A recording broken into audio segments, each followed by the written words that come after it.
تمام حضرات ایک مرتبہ عقیدت اور محبت کے ساتھ درود پاک پڑھ لیجئے۔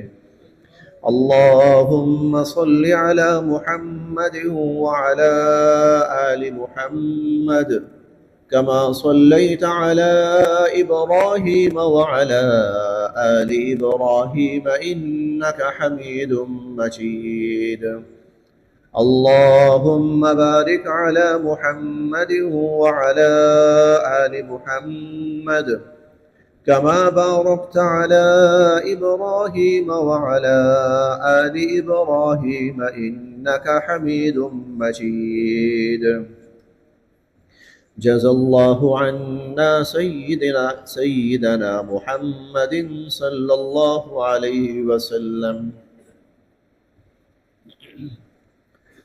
محترم حضرات، قابل صد احترام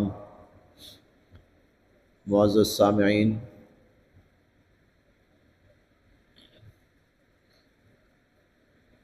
ہمارے ہاں معاشرے میں کچھ چیزوں میں بڑی غلطی ہوتی ہے اور یہ غلطی آگے چل کر پھر بڑے مسائل کا سبب بنتی ہے۔ تو آج وہ چند چیزیں آپ حضرات کے سامنے واضح کرنی ہیں کہ جن میں ہم نادانی کی بنا پر یا غفلت کی بنا پر مبتلا ہیں، اور وہ گناہ ہیں یا ہمارے لیے بعد میں چل کر کسی بڑے نقصان کا اور حادثے کا سبب بنتی ہیں۔ پہلی چیز،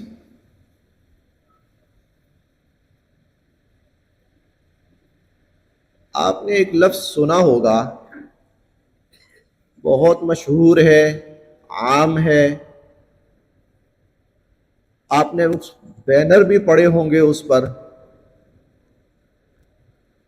اور موبائل پر بھی آپ کے پاس ایسے میسیجز آتے ہوں گے، گروی پر اشیاء کا لینا اور دینا۔ اور یہ چیز اب بہت پھیلتی جا رہی ہے اور عام ہوتی جا رہی ہے۔ سب سے پہلے میں گروی کا اصل جو اسلامی تصور ہے وہ واضح کرتا ہوں کہ اسلام کے اندر گروی کیا چیز ہے۔ اسلام نے گروی کی اگر اجازت دی ہے تو وہ کیا ہے؟ گروی یہ ہے، آپ کسی کو دیتے ہیں قرض، ضرورت مند ہے، آپ کہتے ہیں چلو میں اس کی مدد کر دیتا ہوں، لیکن آپ کو شبہ یہ ہے کہ پتہ نہیں یہ کل کو مجھے واپس کرتا ہے کہ نہیں کرتا، تو نیکی تو میں کر لوں، الٹا میں خود پھنس جاؤں۔ تو کوئی ایسی شورٹی ہونی چاہیے، گارنٹی ہونی چاہیے کہ جو رقم میں بطور قرض اس کو دے رہا ہوں وہ مجھے کل واپس مل جائے۔ اب یہ جو تحفظ چاہ رہا ہے نا، سیکیورٹی چاہ رہا ہے، تو اسلام اسے کہتا ہے کہ تم جس کو قرض دے رہے ہو اس سے کوئی تحفظ حاصل کر لو، جس کی بنا پر تمہیں یقین ہو کہ تمہارا قرض تمہیں واپس مل جائے گا۔ مثلا ایک شخص آپ کے پاس آتا ہے، جناب میں بڑا ضرورت مند ہوں، قرض چاہیے مجھے۔ آپ کہتے ہیں بھائی کیا گارنٹی ہے کہ مجھے واپس کرو گے؟ پاکستان کے اندر قرض کا واپس لینا یہ واقعتاً مسئلہ ہے، یہ واقعتاً مسئلہ ہے۔ بطور مزاح کے یہ بات عرض کر دیتا ہوں، آج تک جب سے پاکستان بنا ہے، جن لوگوں نے ایک دوسرے سے قرض لیے ہیں، حکومتوں سے لیے ہیں، بینکوں سے لیے ہیں، آپس میں لیے ہیں، اگر وہ سارے قرض صرف واپس ہو جائیں نا، صرف قرض واپس ہو جائیں، تو میرا خیال ہے کہ پاکستان کے آدھے مسائل بھی حل ہو جائیں گے اور لوگوں کے تو 80% مسائل حل ہو جائیں گے۔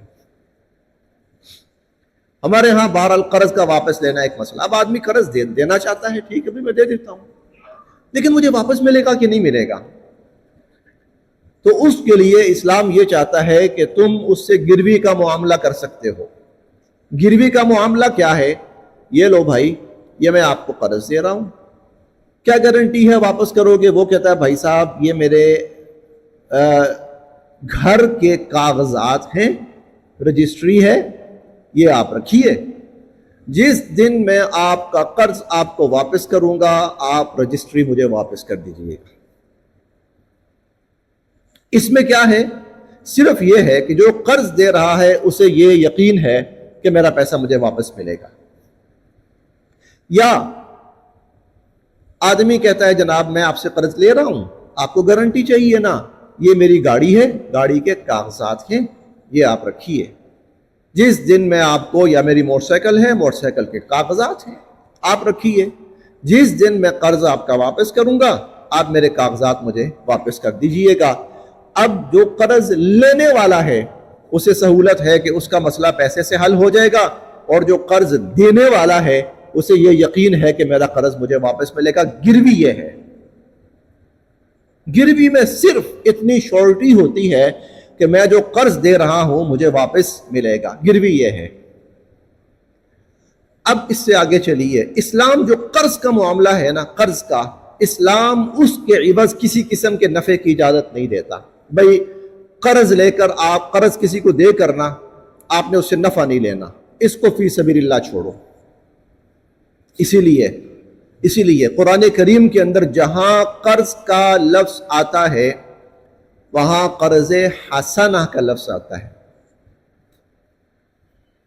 قرض حسنہ، جس نے کسی کو قرض حسنہ دیا اور جس نے کسی سے قرض حسنہ لیا۔ قرض حسنہ کیا ہے؟ کیا قرض لینا اچھی چیز ہے؟ نہیں، قرض حسنہ کا مطلب یہی ہے کہ بھائی میں آپ کو قرض دے رہا ہوں لیکن اس کے عوض میں قطعاً کسی قسم کا فائدہ آپ سے حاصل نہیں کروں گا۔ یہ اسلام قرض کو جو ہے نا وہ ہر قسم کے نفع سے اسلام جو ہے وہ الگ رکھنا چاہتا ہے، اور اسلام اجازت نہیں دیتا آپ قرض دیں اور اس کے عوض نفع حاصل کریں۔ ہم کیا غلطی کر رہے ہیں؟ بھائی مجھے قرض چاہیے، ٹھیک ہے اپنا گھر دے دو، اب قرض دے کے اس کے گھر سے فائدہ ہم اٹھا رہے ہیں، قرض دے کر اس کے گھر سے فائدہ ہم اٹھا رہے ہیں۔ مجھے قرض چاہیے، گاڑی دے دو، اب قرض دے کر اس کی گاڑی سے فائدہ ہم اٹھا رہے ہیں۔ قرض دے دو مجھے، اچھا قرض مل گیا، قرض کے عوض موٹر سائیکل ہے، فائدہ وہ اٹھا رہا ہے۔ قرض کے عوض منافع حاصل کرنا کسی بھی شکل کے اندر اسلام اس کو حرام قرار دیتا ہے، اسلام اس کو حرام قرار دیتا ہے۔ لہٰذا ہمارے ہاں ہر گروی کی وہ شکل جس کے اندر قرض دے کر اس کے عوض نفع حاصل کیا جائے وہ ناجائز ہے اور حرام ہے، وہ ناجائز اور حرام۔ اسی لیے جب بھی کوئی شخص گروی کا معاملہ کرے وہ کسی صاحب علم سے، بلکہ دارالافتاء سے، مفتی صاحب سے جا کے فتویٰ لے کہ اس شکل میں یہ گروی کا معاملہ کرنے لگا ہوں، آیا یہ جائز ہے یا ناجائز ہے۔ آپ جانتے ہیں اگر کوئی شخص کسی کو صدقہ دیتا ہے تو اسے 10 گنا ثواب ملتا ہے، اگر کوئی شخص کسی کو قرض دیتا ہے اسے 18 گنا ثواب ملتا ہے۔ قرض پہ اللہ رب العزت نے اجر رکھا ہے زیادہ، ثواب رکھا ہے زیادہ، 18 گنا ثواب۔ کیوں؟ اس لیے کہ اس کا اجر تم اللہ سے لو، اس کا نفع لوگوں سے حاصل نہ کرو۔ قرض پر، جی ہاں، صدقے پر 10 گنا ثواب اور قرض کے اوپر 18 گنا ثواب ہے۔ وہ اضافی ثواب اسی لیے ہے کہ اس سے نفع نہ لو، فائدہ جو بھی لینا ہے، نفع لینا ہے اللہ سے۔ لہٰذا ایک بات ہمارے معاشرے کے اندر، اگر کوئی غلط کر رہا ہے تو حرام کا مرتکب ہو رہا ہے، حرام کا مرتکب ہو رہا ہے تو بھائی وہ گناہ کبیرہ ہے، پہلی فرصت میں ختم کرے اور پھر اس کے ساتھ اللہ سے توبہ کرے اور معافی مانگے۔ اگر کسی نے ایسا کیا ہے تو جتنا پیسہ حاصل کیا ہے اس کے عوض، جتنا فائدہ حاصل کیا ہے اس کے عوض، وہ اب اس کا ایک حل یہ ہے کہ وہ صدقہ کرتا رہے۔ تقریباً میں نے کوئی 10 لاکھ کا فائدہ لیا ہوگا، اس کے عوض 20 لاکھ کا لیا ہوگا، 50 لاکھ کا لیا ہوگا، وہ اندازن تو وہ صدقہ کرے تاکہ جو وبال اس کے اوپر پڑا ہے کل وہ اس سے محفوظ رہ سکے۔ ایک معاملہ یہ ہمارے معاشرے میں چلتا ہے، اس کی تھوڑی سی تفصیل عرض کر دی۔ دوسری بات، اسلام کہتا ہے جب آپ کوئی بھی معاملہ کریں، یہ بات بہت قابل توجہ ہے، کوئی بھی معاملہ کریں اور وہ معاملہ آپ کا کسی اجنبی کے ساتھ ہو، وہ معاملہ آپ کا اپنے بھائیوں کے ساتھ ہو، وہ معاملہ آپ کا اپنی بیوی کے ساتھ ہو، وہ معاملہ آپ کا اپنی اولاد کے ساتھ ہو، وہ معاملہ آپ کا اپنے والدین کے ساتھ ہو، اس کو 100% واضح کرو، اس میں کسی درجے کا ڈاؤٹ، شک نہ رہنے دو۔ کوئی بھی معاملہ، ابھی میں اس کی تفصیل عرض کرتا ہوں، انشاءاللہ آپ کو بات سمجھ میں بھی آئے گی۔ کوئی بھی معاملہ ہو، مالی معاملہ خاص طور پر، جہاں مال انوالو ہو جائے، اس کو 100% واضح کرو، اس کے اندر کسی قسم کا ڈاؤٹ، شک و شبہ نہ رہنے دو۔ مثال کے طور پر، ایک گھر کے اندر فیملی رہتی ہے، اب گھر تھوڑا سا تنگ پڑ رہا ہے، چلے بھائی ایسا کرتے ہیں کہ اوپر والا پورشن ہے نا، اوپر والا حصہ ہے، وہاں ایک کمرہ یا ایک پورشن بنا لیتے ہیں۔ اب یہاں پہ ہوتا یہ ہے کہ والد صاحب یا والدہ زیادہ پیسہ لگاتے ہیں، اور عموماً جو بڑا بھائی ہوتا ہے وہ بھی اس میں شامل ہو جاتا ہے، چلیں میں بھی اس میں اپنا حصہ ڈال دیتا ہوں کچھ۔ اچھا، اب کیا ہوا؟ ٹھیک ہے جی، گھر کی بات ہے، گھر کے لوگوں نے رہنا ہے۔ کچھ عرصے کے بعد، خصوصاً جب والد یا والدہ دنیا سے چلے جاتے ہیں اور اس جائیداد کی یا اس مکان کے بکنے کی باری آتی ہے، تو اب بھائی کہتا ہے یہ تو میرا ہے، یہ تو میں نے پیسہ انوالو کیا تھا، میرا پیسہ انویسٹ ہوا یہاں پر، تو میں نے بنایا اپنا، یہ تو میں نے اپنے لیے بنایا تھا، اس میں تم لوگوں کا حصہ ہے ہی نہیں۔ باقی بھائی کہتے ہیں بھائی اللہ کا نام لو، یہ تو ہمارے باپ کی وراثت ہے۔ کہتا ہے وراثت نیچے والا حصہ، اوپر نہیں، میرا ہے وہ تو۔ بسا اوقات بھائی اور والد مل کر، والد اور اولاد مل کر کام کر رہے ہیں، دکان ہے، دکان چل پڑی ہے، آمدنی آ رہی ہے، گھر کا سسٹم چل رہا ہے، بھائی ٹھیک ہے چل رہا ہے۔ ایک بڑا جب دنیا سے چلا جاتا ہے نا، ایک کہتا ہے کہ بھائی ہم سب وارث ہیں، دوسرا کہتا کہاں کے وارث؟ ارے یہ تو میں چلا رہا تھا، والد صاحب تو میرے ساتھ احتراماً بیٹھتے تھے، والد صاحب احتراماً میرے ساتھ بیٹھتے تھے۔ اسی طرح بیٹیوں کی شادیاں ہوتی ہیں نا، تو شادی کے موقع پر بیٹیوں یا بہنوں کی شادیاں ہوتی ہیں، اس موقع پر والد یا بھائی وہ انتظام کرتے ہیں، ان کے لیے سامان بھی بناتے ہیں، سب کچھ کرتے ہیں۔ بعد میں 2 سال 4 سال 10 سال 20 سال کے بعد جب والدین فوت ہوتے ہیں، وراثت کا معاملہ آتا ہے، تو بھائی کہتے ہیں بھائی وہ شادیوں کے موقع پہ کر دیا تھا آپ کا تو کوئی حصہ نہیں اب اس میں، آپ کا کوئی حصہ نہیں۔ اسی لیے اللہ تعالیٰ نے قرآن کریم میں فرمایا یہ چیزیں ہمارے اس قرب و جوار میں 8-10 کیس تو وہ ہیں اس قرب و جوار میں جو میرے علم میں آئے، 8-10 کیس وہ ہیں۔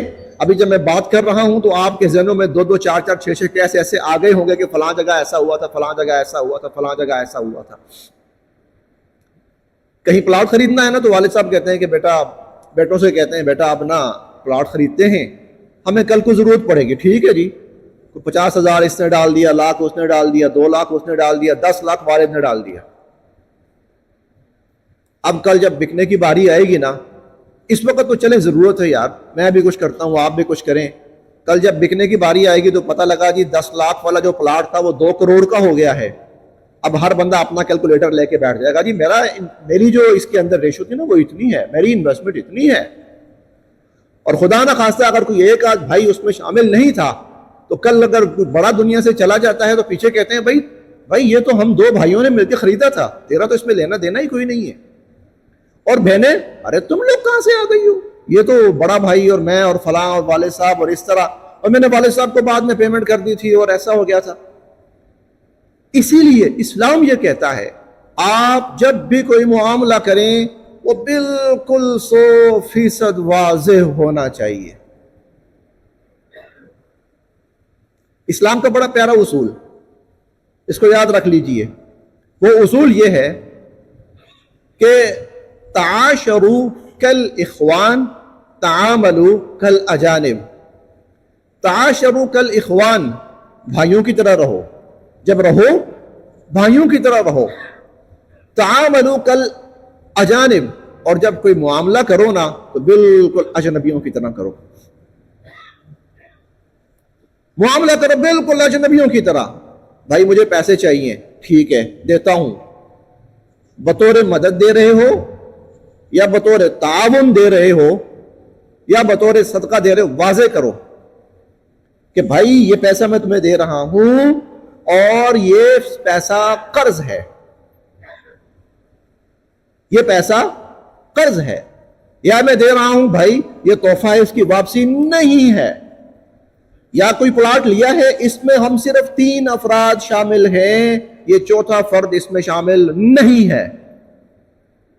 اگر کسی کی سوچ ہے کہ شادی کے موقع پر وراثت کا جو حصہ بیٹیوں کا بنتا ہے ان کو شادی کی شکل میں کر دینا ہے، تو پھر ایسا کریں، سب کا حصہ نکالیں، نکال کر سب بیٹیوں سے کہیں بیٹا آپ کا جو حصہ ہے وہ اب ہم آپ پر لگانے لگے ہیں، اور باقی جو بیٹوں کا حصہ ہے وہ ان کو بتا دیا گیا ہے. اب وہ جو بیٹیوں کا حصہ نکالا گیا ہے، فرض کیا 10 لاکھ بیٹیوں کا حصہ، ایک بیٹی کا حصہ 10 لاکھ تھا، لگا 8 لاکھ ہے، 2 لاکھ واپس کرو. یہ لو بھائی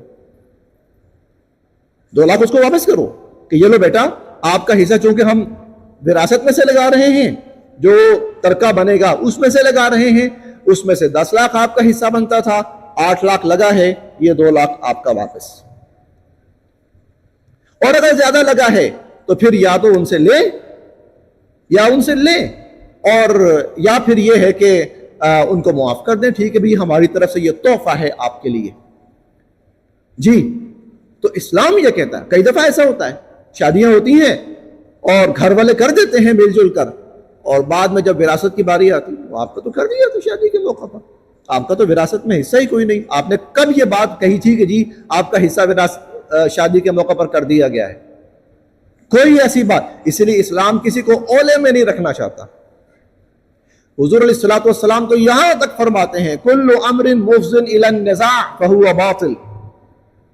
2 افراد کے درمیان کوئی بھی ایسا معاملہ جس میں ایسا ڈاؤٹ ہو، ایسا شک ہو جو کل کو لڑائی کا باعث بنے گا، جھگڑے کا باعث بنے گا، وہ معاملہ ہی ناجائز ہے، وہ معاملہ ہی حرام ہے، وہ معاملہ ہی باطل ہے. یہ دوسری چیز ہے انتہائی قابل توجہ کہ جب آپس میں ہو بھائی، جہاں پر بھی انویسٹمنٹ ہو پیسہ لگایا جائے، جہاں پر بھی کلیئر کیا جائے یہ تعاون ہے یا یہ تحفہ ہے یا یہ قرض ہے یا یہ ہدیہ ہے، واضح کیا جائے تاکہ لینے والے کو بھی پتا ہو، دینے والے کو بھی پتا ہو. ہاں ایک معاملہ ہے، اور وہ یہ کوئی آدمی کسی کو زکوٰۃ دینا چاہتا ہے،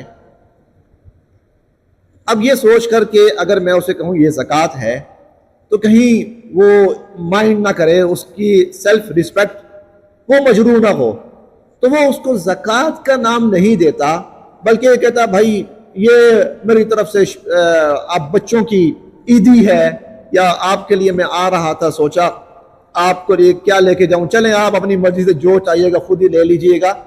لیکن اس میں بھی آپ نے واضح کر دیا کہ یہ پیسے آپ کے ہیں، میں نے واپس نہیں لینے، یہ میں نے واپس نہیں لینے، لیکن آپ کی نیت یہی ہو کہ میں نے دے دینا، میں نے واپس نہیں لینا. تو یہ اہم معاملہ معاشرتی جو اب بڑے جھگڑوں کا سبب بن رہا ہے، ہو سکتا ہے وہ ساتھی یہاں موجود ہوں، چند بھائیوں کے درمیان ایسا ہی معاملہ ہوا ہے اور اب وہ بھائی ایک دوسرے سے ملنا گوارا نہیں کرتے، رشتہ تعلق ختم ہو چکا ہے. اور اس کا نتیجہ کیا ہے؟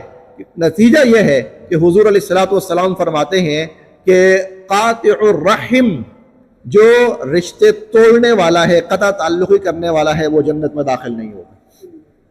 گویا دنیا کے 4 پیسے کی وجہ سے یا ایک معاملے کو واضح نہ کرنے کی وجہ سے، معاملے کو واضح نہ کرنے کی وجہ سے، پوری طرح واضح نہ ہونے کی وجہ سے اس نے اپنے لیے جہنم کا دروازہ کھول لیا، جہنم کا سودا کر لیا۔ تعاشروا کالاخوان، رہو بھائیوں کی طرح، بھائیوں کی طرح رہو۔ کوئی بھائی، کسی بھائی کے گھر جاؤ، تحفہ و تحائف، ملنا جلنا بڑے اچھے طرح، لیکن جب تعاملو، جب معاملہ کرنے کی باری آئے، کل اجانب، اجنبی بن جاؤ بالکل۔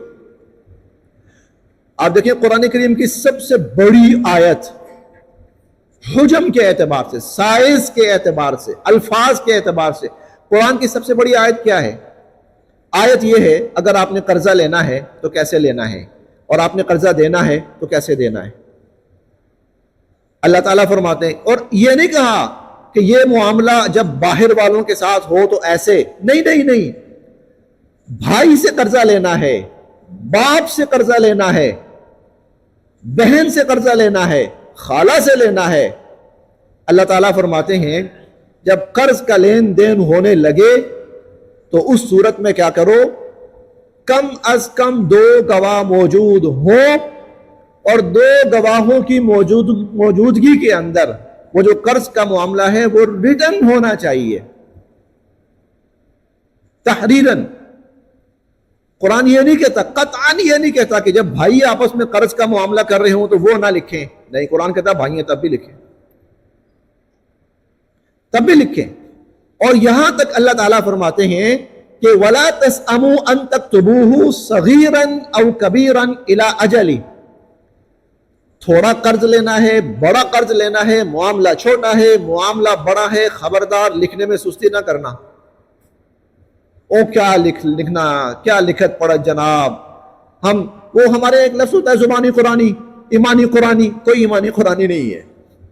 یہ پتہ نہیں ہم نے کہاں سے الفاظ نکال لیے، یہ الفاظ واللہ عالم ہم نے کہاں سے نکالے ہیں، مجھے نہیں معلوم۔ ایمانی قرآنی، اس قسم کے الفاظ، سیدھی سادی بات ہے، جو معاملہ آپ کرنے لگے ہیں لاؤ بھائی لکھو اس کو۔ حالانکہ آپ حیران ہوں گے کہ نکاح کا جو معاملہ ہے نا، اس میں اسلام نے کہیں یہ نہیں کہا کہ نکاح کا معاملہ لکھو، لڑکا لڑکی کا نام لکھو، گواہان کے نام لکھو، نکاح کے معاملے میں نہیں کہا، لیکن مالی معاملے میں اسلام نے کہا، قرض کے معاملے میں اسلام نے کہا لکھو بیٹھ کر بھائی۔ اسی لیے لین دین جہاں پر بھی ہو وہ 100% کلیئر ہونا چاہیے، واضح ہونا چاہیے، اور تحریراً ہونا چاہیے، تاکہ کسی کے ذہن میں کسی قسم کا شک و شبہ نہ رہے۔ یہ 2 معاملات ہو گئے، پہلا گروی کا ہو گیا اور دوسرا باہمی معاملات کا ہو گیا۔ تیسرا معاملہ جس میں ہم لوگ بڑے اب انوالو ہوتے جا رہے ہیں، زیادہ ہوتے جا رہے ہیں، وہ یہ اللہ تعالیٰ ہمیں کہتے ہیں کہ جب تمہارے پاس کسی کے بارے میں کوئی اطلاع پہنچے، کوئی خبر پہنچے، اور وہ اطلاع اور خبر اس نوعیت کی ہو کہ جس سے آپ کوئی قدم اٹھا سکتے ہیں یا آپ اس پر کوئی رد عمل دے سکتے ہیں، تو پہلے کنفرم کرو کہ واقعہ ٹھیک ہے جیسے مجھے پہنچا ہے، جیسے مجھے پتہ چلا ہے واقعہ ایسے ہی ہے۔ یا ایھا الذین آمنوا، اے ایمان والو، ان جاءکم فاسق، اگر تمہارے پاس کوئی ایسا شخص جس پر تمہیں پورا اعتماد نہیں ہے، وہ کوئی خبر لے کے آ جاتا ہے، فتبینوا، تو پہلے کیا کرو، اس خبر کی ویریفیکیشن کرو، اس کی تحقیق کرو، اس کی تفتیش کرو۔ ان تصیبوا قوما بجہالہ، ایسا نہ ہو کہ لا علمی میں تم اس پر کوئی ری ایکشن دے بیٹھو، کسی رد عمل کا اظہار کر دو، فتصبحوا علی ما فعلتم نادمین، اور پھر تم اپنے کیے پہ شرمندہ ہو جاؤ۔ اب جب کہ سوشل میڈیا کا دور ہے اور جدید ذرائع ابلاغ آئے ہیں، تو وہ جو بے اعتباری اور نا اعتباری ہے وہ بہت بڑھ گئی۔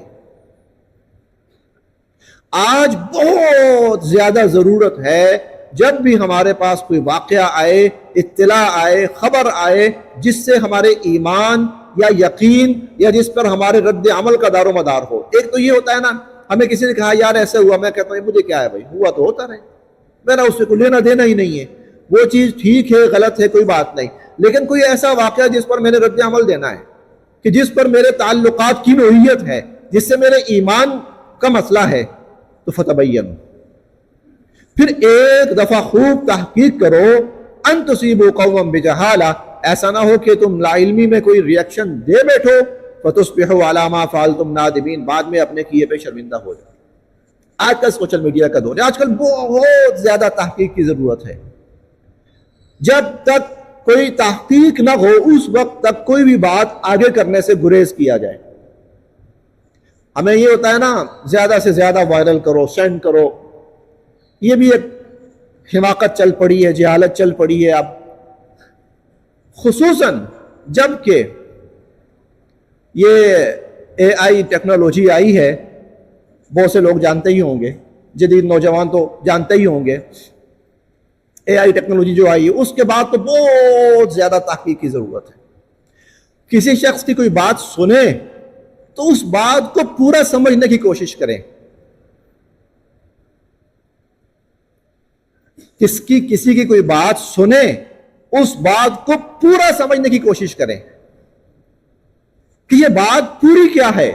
ادھوری بات کئی دفعہ فارورڈ کی جاتی ہے، کلپ نکالا جاتا ہے چھوٹا سا ادھورا سا۔ میں آپ کو اس کی مثال عرض کرتا ہوں۔ آپ نے مولانا طارق جمیل صاحب کا نام سنا ہوگا، عالم اسلام کی بڑی معروف شخصیت ہیں۔ انہوں نے نا تاریخ کی ایک بڑی شخصیت گزری ہے، امام جاحظ، ان کا واقعہ بیان کیا۔ امام جاحظ کا واقعہ بیان کیا۔ عربی ادب، عربی گرامر میں امام جاحظ ایک اتھارٹی اور سند سمجھے جاتے تھے۔ اللہ نے بہت نوازا تھا۔ عربی ادب کے اندر جب امام جاحظ کا نام آ جاتا ہے بات ختم ہو جاتی ہے، بس امام جاحظ نے اگر یہ بات کہی ہے تو پھر بات بالکل ٹھیک ہے، اگر انہوں نے یہ اصول قائم کیا تو 100% ٹھیک۔ عربی ادب، عربی گرامر، صرف، نحو کے وہ بہت ہی بڑے صاحب علم انسان تھے۔ لیکن اللہ کی شان یہ کہ جو شکل و صورت تھی وہ صرف یہ نہیں کہ کم صورت ہے، بلکہ صورت کافی خوفناک قسم کی تھی، بھیانک سی تھی ان کی۔ اللہ کی شان ہے، شکل و صورت اتنی اچھی نہیں تھی، اتنی اچھی کیا نہیں تھی، اچھی تھی ہی نہیں۔ علمی مقام بہت بڑا ہے، ادب کا مقام بہت بڑا ہے ان کا، لیکن شکل و صورت جو ہے وہ بڑی عجیب سی ہے۔ اچھا، مولانا طارق جمیل صاحب اس کا واقعہ بیان کر رہے تھے۔ امام جاحظ اپنا واقعہ بیان کرتے ہیں، کہتے ہیں ایک دن ایسا ہوا کہ ایک عورت نے نا مجھے دیکھا 2-4 دفعہ، پھر مجھے نا اشارہ کیا آؤ میرے ساتھ۔ امام جاحظ کہتے ہیں میں بڑا حیران ہوا، مجھے دیکھ کر تو لوگ ڈر کے بھاگتے ہیں، اور یہ اتنی خوبصورت اور حسین و جمیل عورت اور مجھے دیکھ کر بلا رہی ہے، اشارہ کر رہی ہے آؤ میرے ساتھ۔ چل پڑے، انسان ہے نا بہرحال، چل پڑے۔ اب عورت آگے آگے ہے اور امام جاحظ پیچھے پیچھے، چلتے چلتے چلتے چلتے وہ عورت نہ ایک دکان آئی، اس دکان میں داخل ہوئی۔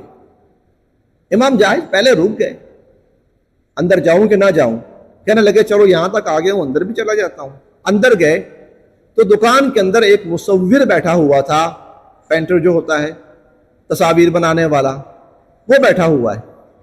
تو وہ عورت امام جاحظ کی طرف اشارہ کر کے کہتی ہے یہ دیکھ لو، اشارہ کر کے عورت چلی جاتی ہے۔ امام جاحظ پوچھتے ہیں اس بندے سے بھئی کیا معاملہ ہے، یہ عورت مجھے لائی ہے یہاں پر، کیا ہے یہ، تم تو پینٹنگ کر رہے ہو، یہ کیا معاملہ ہے؟ تو وہ آدمی کہنے لگا بات یہ ہے کہ یہ عورت میرے پاس آئی اور آ کر مجھے کہنے لگی کہ میں نے شیطان کی شکل بنانی ہے اور مجھے شیطان کی تصویر بنا کے دو۔ میں نے اس سے کہا کہ شیطان کی تصویر کیسی ہوتی ہے، مجھے تو نہیں پتا کیسا ہوتا ہے شیطان۔ تو وہ کہتی ہے اچھا چلو میں ایسا کرتی ہوں کہ میں کوئی آدمی لے کے آتی ہوں، تو تم نہ ایسا کرنا کہ اس کی شکل بنا دینا، سمجھنا کہ وہ شیطان کی شکل ہوگی ایک طرح کی۔ اب وہ عورت چلی گئی ہے اور آپ کو لے کر آ گئی ہے کہ بھئی یہ شیطان کی شکل جو ہے نا اس بندے جیسی بنا دو، سمجھو یہ شیطان کی شکل ہے۔ اب جو بات میں نے آپ کو سمجھانی ہے وہ کیا ہے مولانا طارق جمیل صاحب نے یہ واقعہ بیان کیا کہ امام جاحظ کہتے ہیں میں نے ایسا کیا، میرے ساتھ ایسا ہوا، میں اس عورت کے پیچھے گیا، میں مکان میں داخل ہوا، جس نے واقعہ کٹ کیا اور کلپ نکالا اس نے امام جاحظ کا نام شروع سے ہٹا دیا، اور واقعہ یوں شروع ہو رہا ہے. آپ جب اس کلپ کو اوپن کرتے ہیں نا تو واقعہ یوں شروع ہوتا ہے کہ مولانا طارق جمیل صاحب کہہ رہے ہیں میں نے دیکھا ایک عورت مجھے اشارہ کر رہی ہے تو میں اس عورت کے پیچھے پیچھے چل پڑا.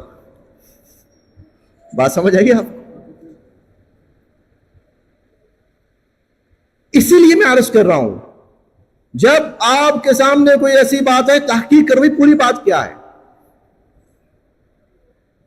تحقیق کرو پوری بات. یہ واقعہ میں نے 2-3 دفعہ سنا.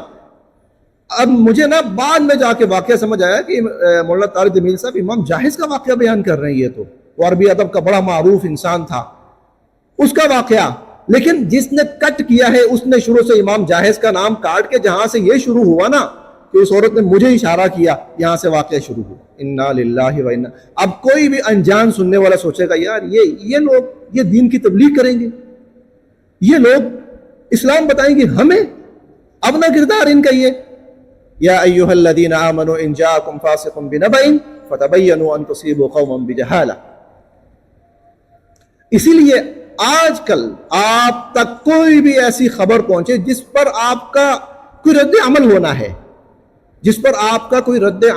ہے، جس کی بنا پر آپ کے دل میں کسی کے بارے میں احترام آنا ہے یا بدگمانی آنی ہے، یا جس کی بنا پر آپ کا ایمان خطرے میں ہے، کوئی بھی ایسی، اس کی تحقیق کرو کہ یہ بات جو کی جا رہی ہے ٹھیک ہے یا غلط ہے. آپ جانتے ہی ہوں گے حالیہ پچھلے کچھ ایام کے اندر کچھ لوگوں کو قتل کیا گیا اور ان کے اوپر الزام یہ تھا کہ انہوں نے رسول اللہ صلی اللہ علیہ وسلم کی شان اقدس میں گستاخی کی ہے.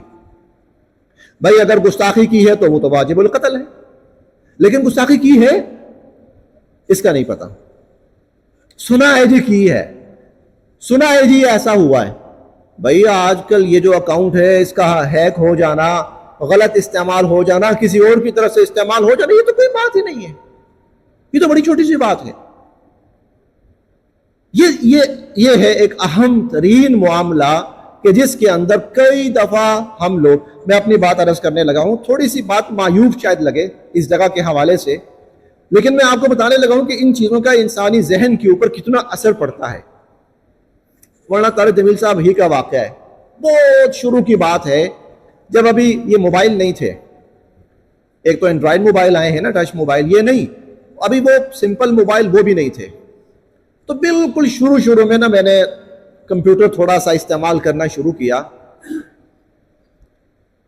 میرے سامنے ایک تصویر آئی اور وہ تصویر تھی مولانا طارق جمیل صاحب کی.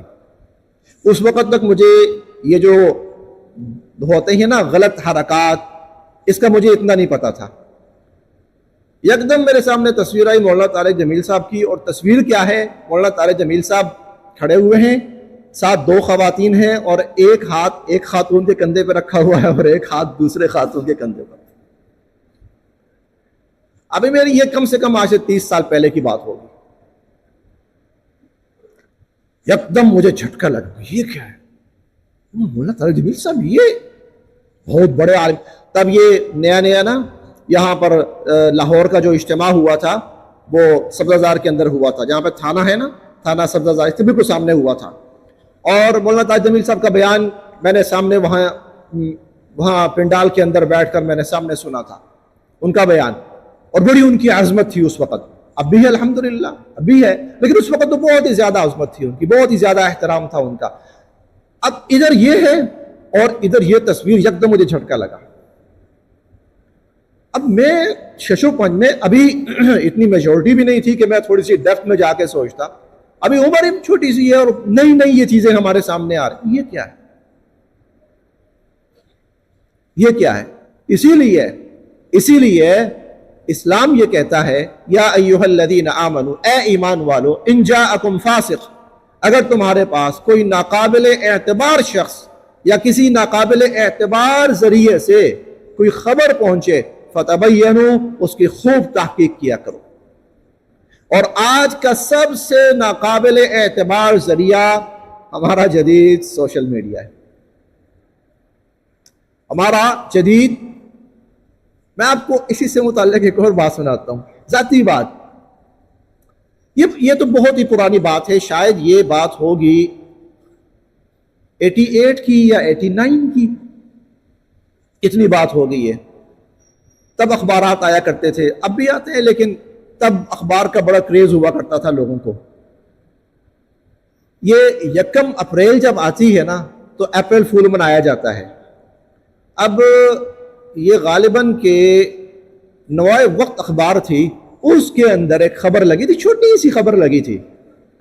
خبر یہ لگی تھی کہ جہاز جو ہے وہ شوبرجی کے قریب سڑک پہ آ کے اس طرح اس نے مجبوراً لین کیا ہے کہ اس کو وہ جہاز چلتا جا رہا ہے سڑک کے اوپر، اور اس سے ارد گرد گاڑیوں کو نقصان پہنچا اور عمارتوں کو نقصان پہنچا ہے. اچھا، مجھ سے غلطی یہ ہوئی کہ میں نے پوری خبر نہیں پڑھی. یہ کیا ہوا؟ تو بہت لوگ فوت ہو گئے ہوں گے، مر گئے ہوں گے. یہ تو لاکھوں کا نقصان ہوا تھا، تو عمر بہت چھوٹی سی ابھی، ان چیزوں کا پتہ ہی نہیں. اب میں لے گیا اخبار لے گیا والد صاحب کے پاس. میں نے کہا، کیونکہ والد صاحب بہت قریب ہی پڑھانے جایا کرتے تھے، سمن آباد اور یہ چبرجی. میں نے کہا ابو یہ کل واقعہ ہوا ہے، حادثہ ہوا ہے. وہ پڑھ کے کہنے لگے آخری لائن پڑھو. جب آخری لائن پڑھی، یہ بالکل میں ممبر پہ بیٹھا ہوں، بالکل 100% سچا واقعہ. میں نے جب آخری لائن پڑھی تو آخری لائن یہ تھی کہ آج 1 اپریل ہے اور یہ اپریل فول ہے. اب تو چلے اس نے لکھ دیا اخبار نے، لیکن سوشل میڈیا کے اوپر وائرل کرو، آگ کی طرح پھیلا دو، کوئی پیچھے نہ رہے.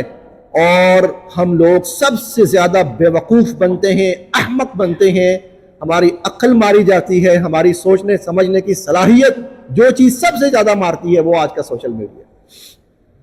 یہ ہو گیا، وہ ہو گیا، ایسے ہو گیا، ویسے ہو گیا، اور ہم پاگلوں کی طرح اس کے پیچھے بھاگ رہے ہوتے ہیں. یا ایھا الذین، تو تیسرا معاملہ کہ جب کوئی بھی ہمارے پاس اطلاع پہنچے، خبر پہنچے، ہمارا دین ہمیں یہ کہتا ہے پہلے اس کو پوری طرح تحقیق کرو، اس کی پوری طرح اس کی تفتیش کرو.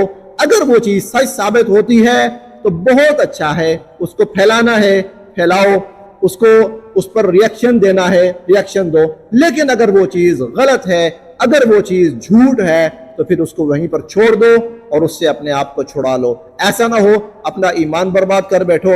ایسا نہ ہو، ابھی یہ چند سال پہلے کا واقعہ، سیالکوٹ کے اندر 2 نوجوانوں کو ڈاکو سمجھ کر مار دیا گیا تھا. یہ تو بڑا قریب کا واقعہ ہے، اور مار دیا گیا تھا اور ان کی لاشوں کو بجلی کے کھمبوں کے ساتھ اور تاروں کے ساتھ لٹکا دیا گیا تھا. ڈس انفارمیشن وہ کیا ہے؟ سنی، چلو بھائی چلو فوراً نہیں چھوڑنا، مار دو. اب وہ جتنے لوگ اس میں شامل ہوئے وہ سب کے سب قاتل، سب کے سب قاتل. اور حضور علیہ الصلوۃ والسلام فرماتے ہیں جو ایک جملے کے ساتھ کسی بے گناہ مسلمان کے قتل میں شامل ہوا، من اعانا فی قتل رجل مسلم بشطر کلمہ، ایک کلمے کے ساتھ کسی بے گناہ مسلمان کے قتل میں شامل ہوا، تو مکتوب بین عینیہ، قیامت کے دن اس کی دونوں آنکھوں کے درمیان یعنی پیشانی پہ لکھا ہوگا آئس من رحمت اللہ، آج تو اپنے آپ کو اللہ کی رحمت سے مایوس سمجھ لے، آج تو اپنے آپ کو. اور ہم ایسا کر رہے ہیں، مار دو. ارے بھائی کیوں مار دو؟ کیا آپ کے پاس پوری تحقیق ہے کہ ایسا ہوا ہے؟ اس تک ہم نوبت ہی نہیں آنے دیتے. اللہ پاک ہم سب کے لیے عمل کی راہیں آسان فرمائے. 3 باتیں عرض کی ہیں، آج کی گفتگو کا خلاصہ یہ ہے. 3 باتیں عرض کی ہیں. نمبر 1، گروی کا لینا دینا بہت سی صورتوں میں ناجائز اور حرام ہے، لہٰذا جب بھی گروی کا معاملہ کیا جائے اس کے اندر پوری تحقیق کر کے جائز ہو تو اپنایا جائے، ناجائز ہو تو اس سے بچا جائے. نمبر 2، اسلام یہ کہتا ہے جب بھی آپ کوئی معاملہ کریں کسی کے ساتھ بھی، اس کو پوری طرح واضح کریں، اس میں کسی قسم کا شک و شبہ نہ رہنے دیں، چاہے باپ کے ساتھ ہو، چاہے والدہ کے ساتھ ہو، چاہے بھائیوں کے ساتھ ہو، چاہے بہنوں کے ساتھ ہو. اور تیسری بات یہ ہے کہ جب بھی ہم تک کوئی اطلاع پہنچے، خبر پہنچے، اگر ہم اس پر کوئی ریاکشن دینا چاہتے ہیں یا ایمان رکھنا چاہتے ہیں، اس کی پوری تحقیق ہونی چاہیے، ورنہ لا علمی میں انسان یا تو اپنے ایمان کا نقصان کر بیٹھتا ہے یا جان کا اور ملک کا نقصان کر بیٹھتا ہے. اللہ ہم سب کے لیے عمل کی راہیں آسان